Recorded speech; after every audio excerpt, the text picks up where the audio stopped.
A video call. How 21st century. How's it going, man? Nearly perfect, but not quite. Similar place, my friend. So, they tell me this is the last episode. You up for it? You talking about on demand? Yep.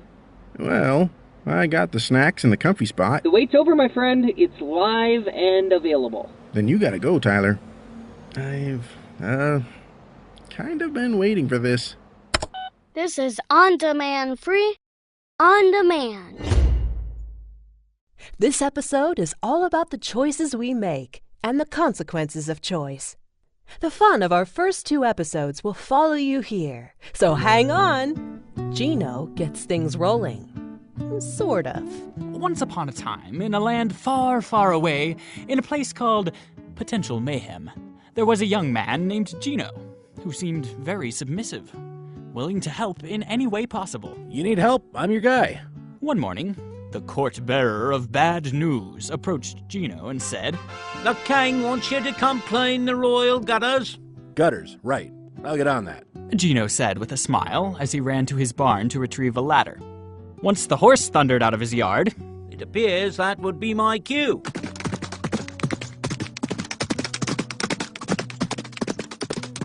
the ladder was abandoned, and Gino sat down for a delightful bowl of fresh frozen peas. Giuseppe, his father, came to him later in the day and said, "Gino, I need you to feed the kettle." Cattle, food. Sure thing, Dad. Gino rose from his chair with a smile and good intention. His father was barely out of sight when Gino sat back down to contemplate conjugated verbs and other unexplained literary phenomena. Let's see, is this verb indicative, subjunctive, or imperative? Oh, wait, I just remembered. I don't care. Gino, Came the call of his mother, Josephine. Yes, Ma? I need you to go to town and trade some of our grapes for a few eggs. You will do this for me? Of course. Gino said, with a hurt look in his eyes and just the smallest bit of pain in his voice. Doesn't it appear that I am hurt by this question? Wounded, I tell you. Do you hear the pain in my voice? Not sure.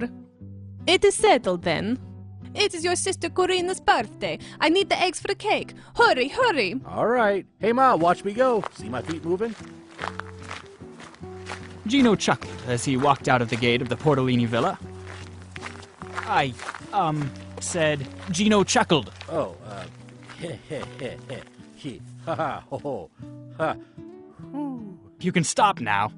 Rather annoying. It wasn't long before he got sidetracked and forgot all about the eggs because his friends invited him to join them in a rousing game of rock, paper, scissors. Paper. He said as he slammed his palm against his other hand. Ah, stupid scissors. He was headed home when he heard the sound of rain. I said he heard the sound of rain.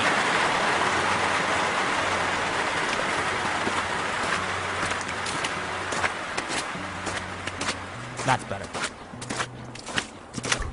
He raced home as quickly as possible. Where are the eggs? The rain. I couldn't get to town. He lied. Is this true, Gino? I have heard recently that you've lied. Don't believe everything narrators say. What am I gonna tell Corina? Let me guess. Rock, paper, scissors, and just like that, no cake. So what? No. Mama clucked her tongue and waved her hands in broad, sweeping gestures of frustration.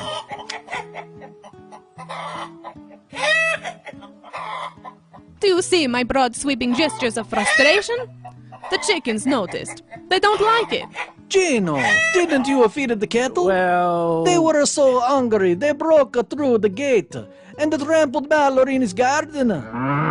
Suddenly, horses thundered into the outer courtyard. We call forth Gino Portolini. Are you the young man? Not sure. My last name is Portolini. Isn't that what I said? I'm pretty certain you mentioned a towel. That would not be me. Here, check the spelling. Well, they got the name right, but you said it all wrong. So it's Gino Portolini. Oh, there you go. You said it again. You said towel. Easy mistake, I suppose. Try it again. Portolini. Portolini. Here's an idea. Just relax your mouth and don't say ow this time. Oh, Gino remained quiet as the royal bearer of bad news consulted his bad news parchment. Were you not advised to clean the king's gutters? Gino finally hung his head in a sign of remorse. With today's rain, the king now stands in water in the royal palace because you, Gino Portaolini, did not do what you were commanded. Well, looks like I blew it. There was no cake, but there was a broken gate and a flooded palace. Many promises were made and broken. Gino learned a hard lesson, and a very public one. The royal bearer of bad news was heard to say, It's 3 o'clock and all is well except for the recent incident of, Gino Portalini. Yeah, okay. Gino refused to obey the king's command and left the king to look for a shop back. Not to mention a nasty garden trampling, an eggless cake, and assorted agitated farm fowl. More public humiliation next hour. Now you can finally relax. Introducing Nofredium. One simple treatment when needed provides unexpected freedom. Well, you won't even be able to explain how good you feel. Without Nofredium, you could see the lining of your esophagus erode like the banks of a crumbly canyon wall in springtime. You might find yourself irritable with others. You may be concerned about events that will more than likely never take place. You may feel as though the weight of the world is on your shoulders. People around the globe are discovering the benefits of Nofredium. Giving up your right to worry provides more freedom than a half-price sale at your favorite half-price store. Not to mention a fairly functional esophagus in a dysfunctional world. Ask the great physician if a prescription may be right for you. Regular use of Nofredium often results in significant weight loss and unexpected growth of new hair in locations other than the ear and nose. Regular use may also result in job opportunities in cities where the cost of living is lower than a 10-cent gumball. Warning, anything previously mentioned is simply frivolous banter and should not be heeded as fact. Void where prohibited by law. Pizza is best served hot except in college dorms. Because you've had at least one bad day, you'll just get one patient who visits Grace Hospital in a new visit after the break. From the author that brought you the story of David fleeing from Saul. The story of a carpenter who was crucified. And a man named Peter who struggled with supporting his friend comes the incredible source book. Written for those who have ever had someone say something unkind. Inconsiderate, mean, cruel. You probably have this book at home.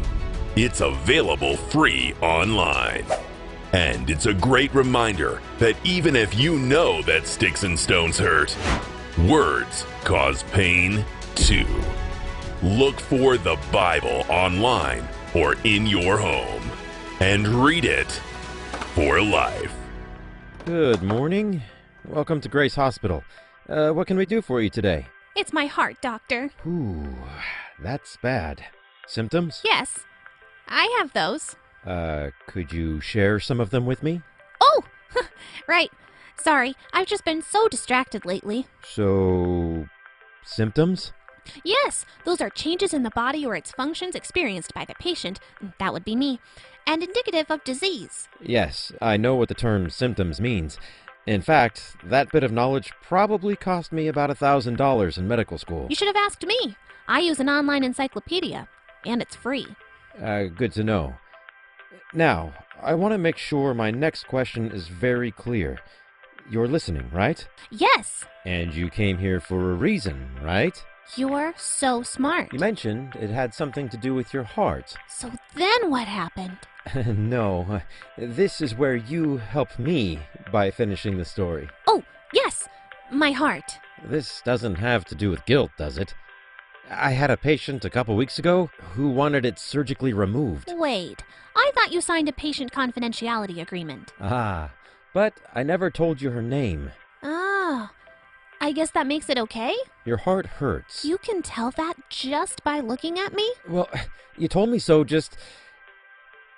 Look, I'm thinking maybe I can't help you. I'm just messing with you. It's what the kids call a coping mechanism. I don't think they actually say that, but you do have mad skills. Thank you. Look, Doctor. Call me McDreamy. Look, Doctor, there doesn't seem to be anything I can do to heal my broken heart. Even playing stupid doesn't help. You can say that again. Even playing stupid doesn't help. The thing is, I feel like someone ripped out my heart, stomped on it, put it out in the sun to bake, used it for target practice using breath mints, and called it names. Mostly in Swahili. Wow, that is bad. and more than a little disturbing. But you can help, right? Sure, but you have to promise never to describe your heart that way again. Ugh. Look, here at Grace Hospital, we have direct access to Healing Grace. This is offered by our chief physician. Healing Grace? Sounds like an alternative folk band. They probably wear bell-bottoms and don't wash their hair except when the seasons change, but even then it's optional. It's not. Optional shampoo seasons? No. Healing Grace is not the name of an alternative folk band. That is good information, Doc. The great physician even has a motto. Oh, cool. How do I get one? Focus. Here goes. He heals the broken-hearted and binds up their wounds. Wow, he really is a great physician. He has access to all your files, and he's aware of how you feel, who you've hurt, and who's hurt you. He knows when your heart is broken, and he knows the pain will probably linger even after the healing has started. He's even smarter than you. He is, and he's very caring. Okay, here's your prescription. Psalm 147:3? 3 times a day, minimum. He heals those who have a blinking heart. He hoards their sparrows. Oh, my handwriting isn't the best. Let me read that for you. He heals those who have a broken heart.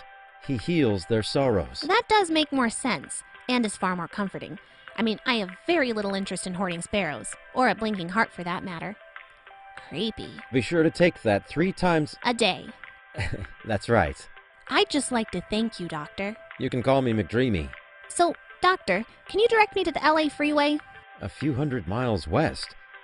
Are you lost? No, the last name is Johnson. Let me guess. The stress is back. Did you know there are 4 stages in a person's life? Birth, school, work, death, or so a popular song of the 80s once said. Most of us have long since passed birth and school, and now we work. All that's left is the last item on the list. That's why the caring professionals at Discount Funerals encourage you to plan your final arrangements now, with us. Then you can take satisfaction and pride in knowing you'll be taken care of. Call 1-888-555-PLOT. That's 1-888-555-PLOT. Come rest in the shadow of our native weeping willows. It's where you belong, because it's where we have space. 7 sons, 3 daughters, gone, just like that. Livestock vanished like the wind. Hi, my name is Job, and this is my story.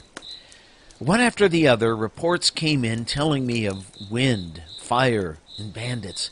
Everything I had taken, and I am here left to get the reports. My wife says, curse God and die, but I can't do that. That doesn't mean I don't have questions, though. Questions, plenty of those. It's the answers that seem to play hide and seek. Friends showed up, but they've not been much help. They're certain that the reason for my current struggle is me. They seem determined to keep telling me that it is because of my sin that I'm being baked in the furnace of God. That's what it feels like, you know. Sometimes I believe that it would have been a great blessing if I had never been born. Now, don't misunderstand. I don't mean to depress you, and I'm not really even looking for pity. But I've had plenty of health issues, and each day seems bent on trying to prove that it can get worse than the day before. So far, the proof is mounting. Worse days have come. The God my friends tell me about is not the God I know, certainly not the way I know him. The words they say seem good and right, yet something about what they say and how they say it just seems off. Every question I ask is treated as though I have uttered either folly at best or blasphemy at worst. They don't really want to hear me. They just want to tell me why I'm wrong. They interrupt me when I'm speaking about deep hurt, and I'm tired of their debate club. It's not a club I chose to join, but here I am. If I had some control over what is happening to me, I would want my friends to simply show the measure of compassion that I know God offers me every moment of every day. I wouldn't wish that anyone would travel the same road I'm on, yet I know this is not to be. Pain seems to be the dark thread that holds me to life. But today, with God's help, I will live through the pain, and whatever the reason for my present suffering, I know one thing to be true. God is good.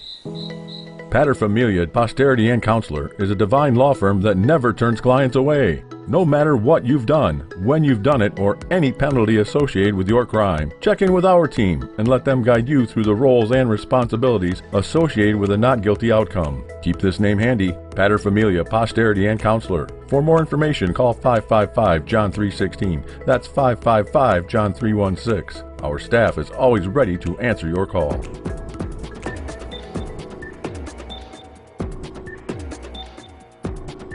Welcome to another edition of The Court for People. I'm Dusty Literally. Just think about it. On an application it reads Literally Dusty. Pretty certain that's how I got this job. Yay me. Today we have Jim Green, a full-time plumber who met with an untimely accident. While he's not suing for damages related to the mishap, he is arguing the merits of his exclusion from the Celestial Retirement Village. Let's head to the courtroom. The judge is making his way to the bench. All rise. The Honorable God of the Universe presiding. Come forth and you shall be heard. Thank you, Charles. I've read your affidavit and have full knowledge of your case. Mr. Green, please tell us why you're here. Well, Your Honor, I'm a hard-working guy. Shoot, I've even been called out on Super Bowl Sunday to clean out the drain of some poor family. Yes, I see that. Your charge is 100% more per hour under these circumstances. Well, actually, it's higher in off hours. Yes, I knew that. I just wondered if you would admit it. Proceed. Well, Your Honor, I was driving home from a job on the east side when a car came out of nowhere and, bam, smashed me right in the side of my super cab. Mr. Green, while I appreciate your account, I fail to see why you were appealing to this court. What do you mean? You have asked an audience with this court in an effort to overturn your exclusion from the Celestial Retirement Village. Oh, that's right, Your Honor. I understand what it was that forced you into early retirement, but you have not shown any compelling information that would overturn your exclusion. Well, for starters, I got family in the Celestial Retirement Village. Did you have a point, Mr. Green? Well, I thought, it just seems that, well, if you got family there, that you'd automatically be welcome. Mr. Green, the rules clearly state that membership falls under the responsibility of personal acceptance. Well, I've done more good things than bad. Remember, sir, you are under oath. Well, I've done some good things. Okay, well, at least I never hurt anybody. Well, intentionally, that is. Well, in the last 6 months. Anything else? Yeah, I'd like to enter this Bible into evidence. Bring that to me, Charles. Why exactly did you want to enter this into evidence, Mr. Green?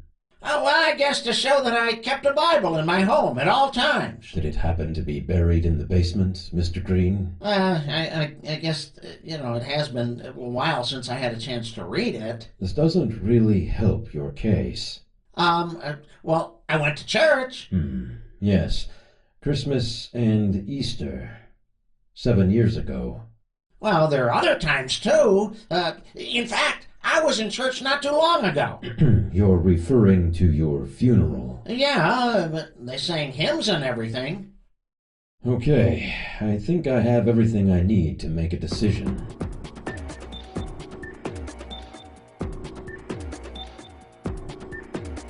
Will Jim's exclusion from the Celestial Retirement Village be overturned, or will... Excuse me, Dusty. I don't need to take a break. I think I can judge the merits of the case without a recess. Oh, sorry, Your Honor. Mr. Green, I have reviewed your life transcript, and there was no mention of an acceptance of Jesus. Well, I thought that was optional. It wasn't, Mr. Green.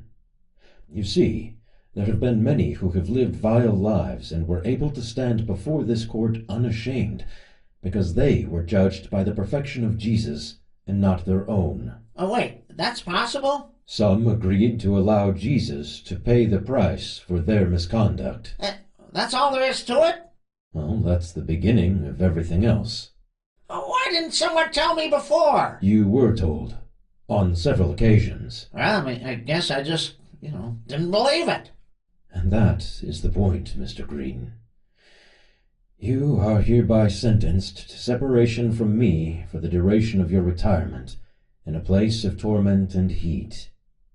I have always wanted it to be otherwise. Well, how long is this separation? It never ends, Mr. Green. This court is adjourned.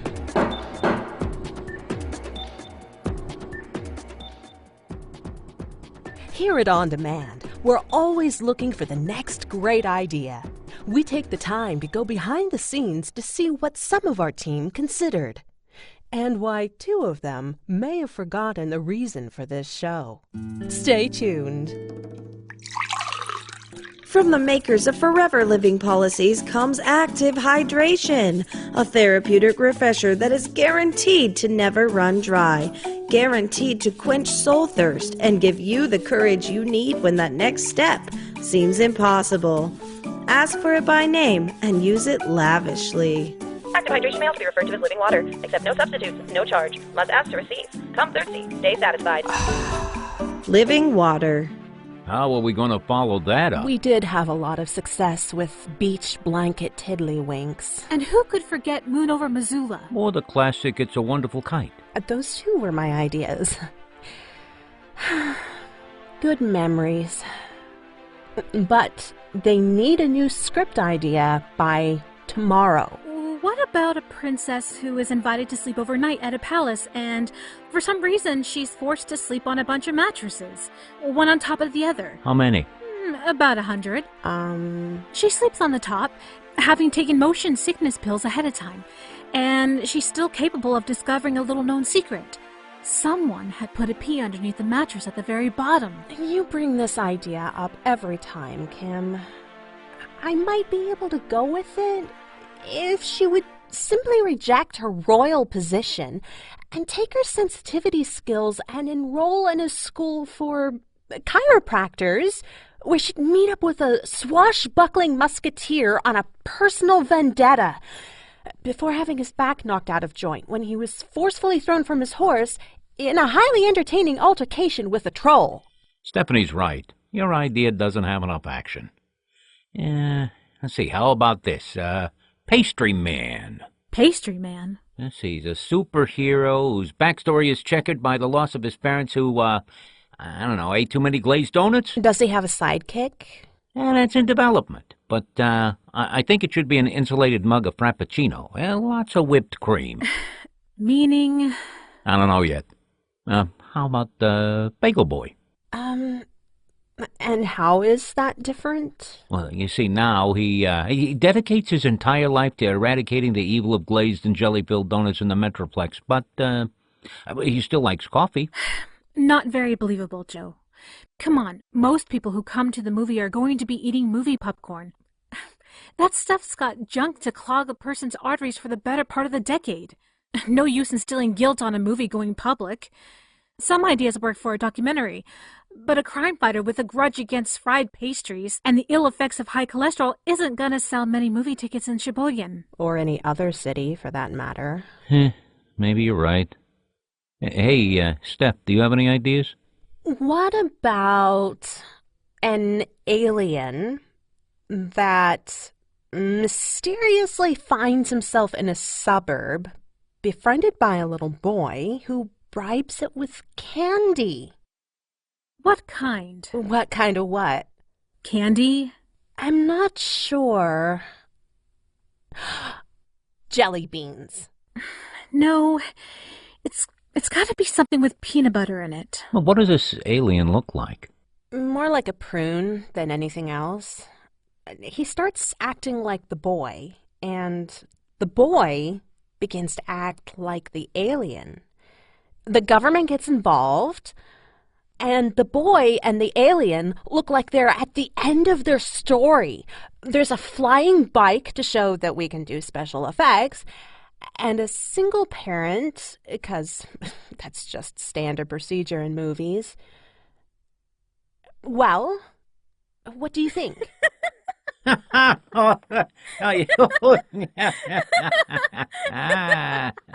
Look, we've got to come up with an idea here. Kim, it's your turn again. What about a story of a man who never did anything wrong? Sounds, boring. Let her speak. He wasn't loud or rowdy. He just spent most of his time teaching a dozen guys and the occasional crowd. Quiet teachers? Too... how do I say this politely? Mundane. For some reason, though, this man made other people angry. The church leaders didn't like him. The government leaders thought he was a threat. But the people loved him. Once, he took about 5,000 of them out for lunch in one day. This has some possibilities. Everyone likes a free lunch. Well, I know I do.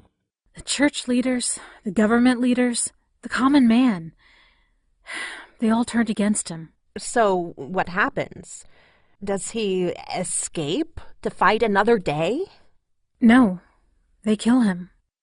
Kill? As in deceased? Yes.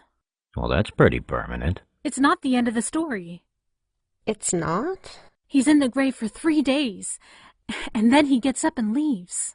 Mind blown. I don't know what's going on here. Ooh, now there's a plot twist. He was dead, but he came back to life. Yeah, like a mummy. Or a cyborg. No, like the Son of God who had the power to feed 5,000 people and the power to come back to life and to forgive sin. Sin? Like murder and stealing? As in all the bad stuff that people have ever done or will do. It can be forgiven because this man did what no one else could. All it takes is a little faith to believe it is true. But we're talking fiction, right? This story is true. You're saying that God's Son can forgive every sin? Every single one. And he died for me? He did. Oh, come on. This is a little out there, don't you think?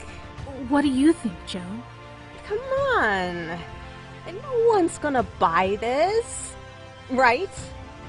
Joe? You know, Steph, I wouldn't be so sure. So the brainstorming continues on both sides of this project. And you're invited to continue thinking, too.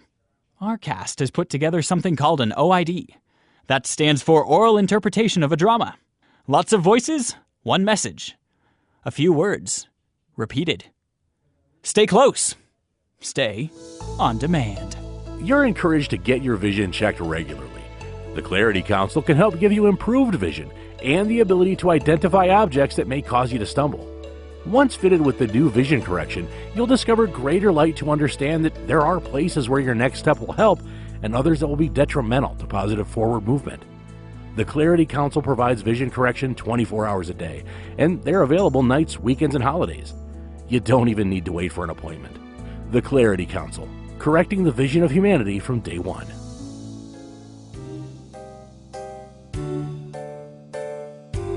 Maple flavored onion rings? Yeah, maple flavored onion rings. No, I don't think our customers are that sophisticated. No, how about banana split pea pizza? No, I can't say the banana and split pea pizza sounds very appetizing either.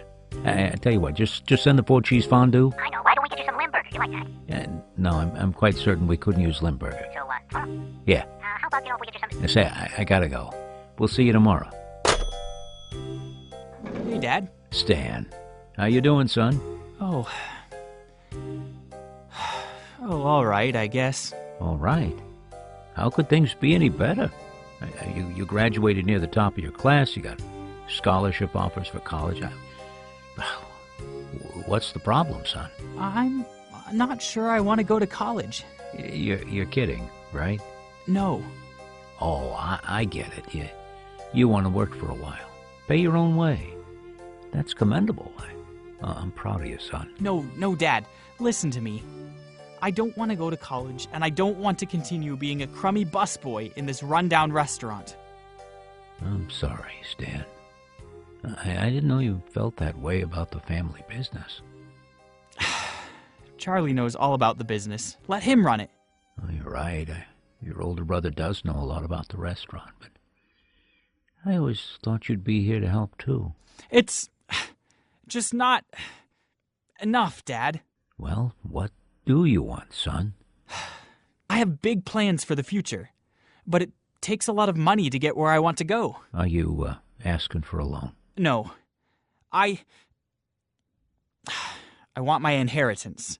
Inheritance? Well, I don't know whether you've noticed it or not, but, well, I'm still alive. I know this sounds weird. Okay, so it is weird. But I just can't stay here, Dad. I can't live like this. I need my space to find out who I am. No offense, but I'm never gonna know that here. Here, you are, Stan. Whoa! I've never seen so many zeros! Stan, you're my son. You're welcome back here anytime. I'll be praying for you every day. Gonna go places, Dad. Just you wait and see. Stan, always remember, I love you.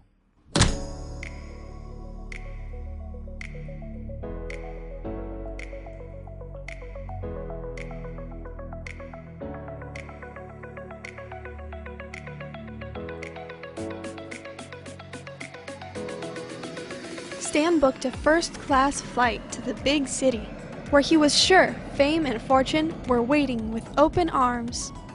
Hey, while I've got you on the line, could you buy me 10,000 shares of SpongeTech stock? Why are you laughing? That's not what my sources tell me. It's supposed to be the next big thing in energy. That's right, it is my money. Just don't forget who's paying your commissions. What do you want to do? That's more like it. Hey, gotta go. Someone's calling me. Hello, this is Stan. Oh, hello, Sarah. Yeah, we're still on for tonight. I thought we'd go see the game and then order room service for a little get-together with a few of my friends. Oh, the ballet and a quiet dinner at Esker to go? Sounds great. Sounds great. If you like that kind of thing. What? Oh, nothing. I didn't say a thing. I'll pick you up at 8. Are you ready for a little ball game? You got the tickets, didn't you? I bought the tickets. But I can't go tonight. I got a date with Sarah, and she wants to go somewhere else. Funny, I don't see a collar. And yet she's able to lead him around like a puppy. How does she do it? All right, you guys. Don't say I never did nothing for you. Here's the tickets. On me. You're the man, Stan. Should we just come back here afterwards? Yeah, sure. Just order something from room service, and we'll have some fun when I get back. The ballet lasted longer than Stan expected, and the food at the S-Car to go made Stan feel more than a little queasy. When he arrived back at the hotel room, he wasn't feeling very well, but was unprepared for what he saw.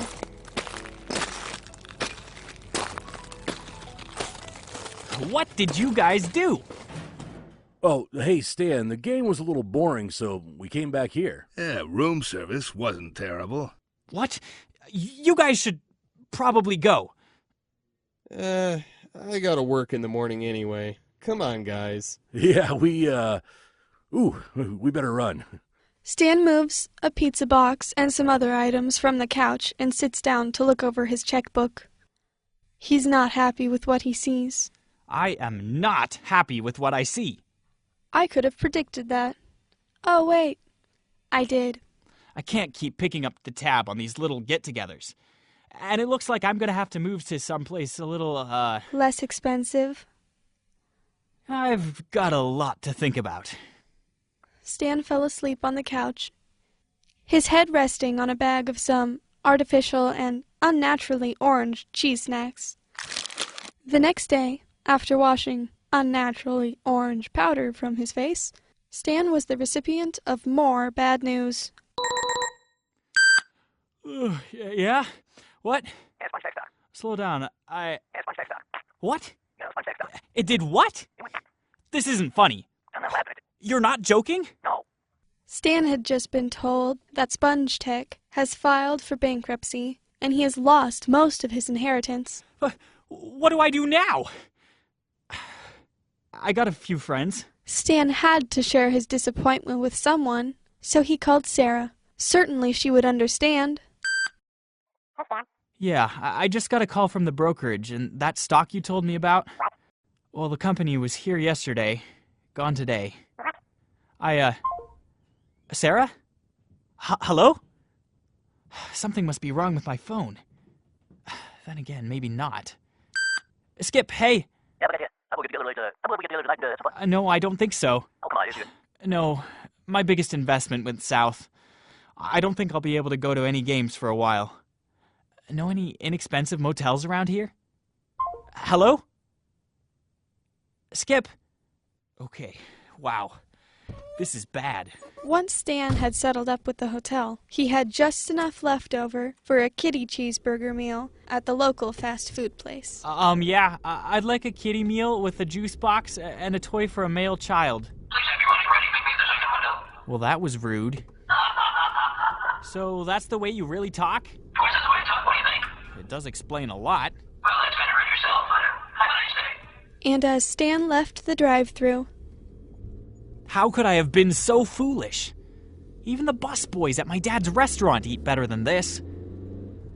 Man, I just blew it. That's all there is to it. And what do I have in my wallet? A piece of lint, my driver's license, a picture of my dad, and a plane ticket home. Time to eat some humble pie. humble pie is a phrase commonly used to express remorse for ill-advised decisions or actions, and generally referred to someone like Stan. This explanation was more for his benefit than yours. I'll tell my dad I'm sorry, and see if he'll hire me as a busboy. This ought to make the Talboyds, restaurant owner's son, eat some humble pie. Well, I guess I'll have a story to tell my kids. Stan sold his car and was able to clean up a bit at the local health club. When he got off the plane, there was a surprise waiting for him. Dad? Dad! Stan! Dad, I'm so sorry. I blew it. I mean, I really blew it. The money's gone, and I made a real mess of everything. If you'll let me, I would like to apply for a job as a busboy at the restaurant. Maybe I could get an employee discount on food? Not a chance. Oh. I should probably leave you alone. You're a partner, son. You're home, and that's all that counts. I wasn't sure I'd ever see you again. You mean you're not mad? Mad? Mad that you came home? I'll show you how mad I am. Tony, yeah, it's me. I want you to decorate the banquet room. Yeah, you remember my son, right, Stan? Sure. Well, he's come home. I want to throw a party in his honor tonight. You remember his favorites. Well, make them all. Let's go home, son. It's time to come home.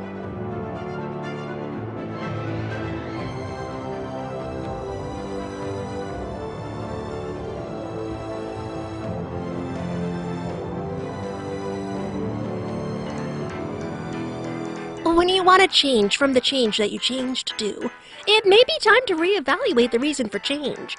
At Perfect Change, we have successfully redirected people from no change, self-help, and follow-the-crowd decisions to something that will actually mean something now and forever. There are no substitutes, there is no workaround, there's only a wasteland of failed ideas with every step. Perfect Change can help you make the most meaningful and lasting change you will ever experience. When you need to make a change, Make it perfect change. The law. It's good. It's just. It's right. Rules to live by. A system of Right and wrong. Do not lie. Do not steal. Do not cheat. The list is long. We Are all Lawbreakers. lawbreakers. We try. We try. We fail. We are are so so guilty. guilty. Lawbreakers. Worthy only to be Condemned. Grace. Nothing about me. All about him. Forgiveness for Lawbreakers. a system of mercy. and love. Available. to all. Lawbreakers. Lawbreakers. Lawbreakers. We tried. We failed. We tried. We failed. And yet, We are so Forgiven. Why? Jesus. God's Son. Sacrifice. Perfect. Paid in full. Fellowship with God. Finally. Without restriction. with forever permission. Fellowship with God. Marvelous grace. Wonderful Savior. Loving Lord. We stand. Justified. Purified. Loved. Lawbreakers. Forgiven. Sins. Forgotten. Marvelous grace. Wonderful Savior. Loving. Lord. Loving Lord. So you're telling me that I'm a sinner? You mean you don't sin? God says if you sin once, you are Guilty of breaking his law. You are guilty of breaking his entire law. Lawbreaker. If something isn't done, you will be separated from God forever. But what can I do? Nothing. Nothing. Nothing? But I thought you said something could be done. Has been done. Finished. Complete. Done. Forever. Jesus paid the penalty for your sin by dying on the cross. Because you sinned. Because you sinned. Lawbreaker. If what you say is true, then God must be very harsh and uncaring. Oh, but he's not. He's loving. He's kind. He's loving and kind, which is why he sent his son, and he Willingly paid the price. Paid the price. Willingly paid the price. Death. He died for your sins. He died for me? God's word says. God's word says, "For God so loved the world that he gave his only begotten Son, that whoever believes in him should not perish, but have everlasting life." Life. Love. Forgiveness. He didn't have to. He chose to. He chose to. He chose to? Because he loves you. He loves me. He loves you. He loves you. Grace. Nothing about me. All about him. Forgiveness for lawbreakers. Lawbreakers. A system of mercy. And love. Available. To All. lawbreakers. We tried. We failed. Lawbreakers. Available. To Lawbreaker. We tried. We tried. we failed. We failed. And yet, We are so forgiven. Forgiven. Forgiven. We are so loved. loved. Loved. Loved. I am loved.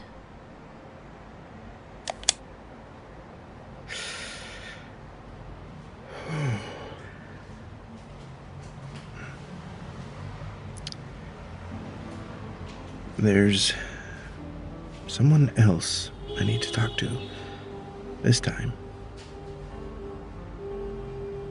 I don't think this can wait. On-demand free is possible because there's a time for a conclusion. There's a time for choices. There's a time for belief. Welcome to that time. No one can do this kind of project alone. Here are the voices that brought this project to life. Bethany Baldwin, Randy Strew, Aaron Bamer, Tricia Rose, Stephen Phillips, Tom Chalker, Jonathan Cook, J.D. Sutter, Alicia Hansen, Dominic Treese, Peter Fazzari, Caleb Svensson, Frank Yulee, Rebecca Bradford, Josh Svensson, John, Katie, Chloe, and Rigby Daynard, and Glenn Haskell. Thanks for listening. Thanks for thinking. This audio tour was written, assembled, and produced by Glenn Haskell. Copyright 2023. All rights reserved. And remember, rescue is always by request.